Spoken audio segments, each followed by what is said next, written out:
नमस्कार भाई, जय हिंद सबको। कैसे हैं आप लोग? देखिए, बहुत ही इंपॉर्टेंट वीडियो इसलिए है ये क्योंकि मैं आपको बताऊंगा कि अगले 2 महीने में जो सीजीएल का प्री होने वाला है, एमटीएस का प्री होने वाला है, आपको उसके लिए क्या सबसे ज्यादा जरूरी है इस टाइम पे। मेरे ख्याल से इस टाइम पे सबसे ज्यादा जरूरी काम है आपके लिए रिवीजन, क्योंकि आखिरी के 2 महीने में सिर्फ रिवीजन ही किया जाता है भाई।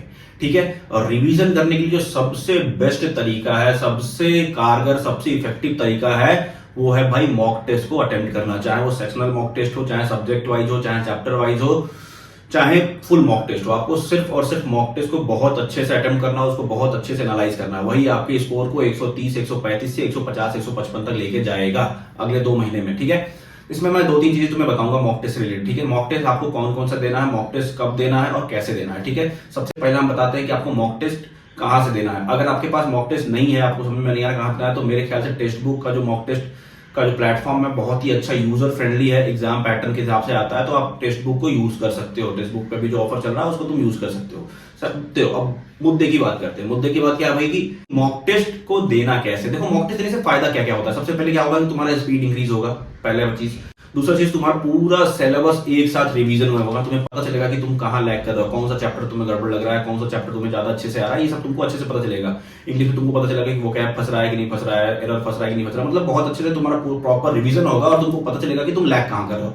सबसे पहला प्रॉब्लम वहां सॉल्व होगा तुम्हारा मॉक टेस्ट से, कि तुमको पता चलेगा कि आगे तुमको रिवीजन किस चीज का करना है। ठीक है, दूसरी चीज, कितने मॉक टेस्ट तुमको हफ्ते में देना है। हफ्ते में कम से कम 5 दिन मॉक टेस्ट देना है भाई, और 2 दिन उस सारे पूरे मॉक टेस्ट को अच्छे से रिवाइज करना है। ठीक है, 5 दिन में भी कैसे देना है, 5 दिन में भी तुम्हें 3 दिन अपना मॉक टेस्ट तब देना है जब तुम्हारा माइंड सुपर एक्टिव होता है। जैसे कि सुबह हो गया, दोपहर में नहीं, सुबह हो गया, जब तुम पढ़ने बैठो एकदम एकदम चार्ज हो, बिल्कुल एकदम रिचार्ज हो, तो तुम मॉक टेस्ट उसको दे रहे हो 3 दिन तक। और 2 दिन तुम्हें मॉक टेस्ट ऐसे टाइम पे देना है जब तुम्हारा माइंड जो सुपर लेजी हो।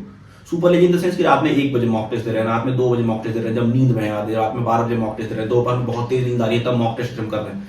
इससे क्या होगा कि तुम्हारा जो दिमाग होगा, तुम्हारा जो माइंड होगा, वो तुम्हारे एकदम डल मोमेंट में भी ट्रेन होगा मॉक टेस्ट को देने के लिए। ऐसा होता है क्योंकि जाने एग्जाम सेंटर पे जब जाओगे तो बहुत सारे फैक्टर्स होते हैं कि एग्जाम का सेंटर कैसा है और वहां के लोग कैसे हैं। इन सब बातों पे बहुत कुछ मैटर करता है भाई। ठीक है, तुम्हारा पेपर अच्छा होना है कि खराब होना है, ये सब सेंटर पे भी डिपेंड करता है। तो अपने दिमाग को तुम्हें एकदम वर्स्ट सिनेरियो के लिए तैयार करके चलना है। ठीक है, तो जिसका भी 120, 125 नंबर आ रहा है, आगे सिलेबस कंप्लीट करने के चक्कर में मत रहो, सिलेबस को पढ़ते रहो, लेकिन मॉक टेस्ट को लगातार देते रहो। ठीक है, मॉक टेस्ट ही इस समय है तुम्हारा सबसे बड़ा काम करेगा रिवीजन का, और तुम्हारा मॉक टेस्ट जो होगा वो तुम्हारे स्कोर को 120 से 125 से लेके 150, 155 तक पहुंचाएगा। मेरे बात को गांठ बांध लो अपने दिमाग में। ठीक है, और भी तुम्हें कोई रिलेटेड मॉक टेस्ट से रिलेटेड कोई भी डाउट हो भाई, तो प्लीज नीचे कमेंट कर देना। इंस्टाग्राम पेज पे मुझे फॉलो कर लेना, वहां पे मुझे मैसेज कर देना। मैं बस तुम लोग पढ़ाई करो, मस्त रहो एकदम। जय हिंद, बाय बाय।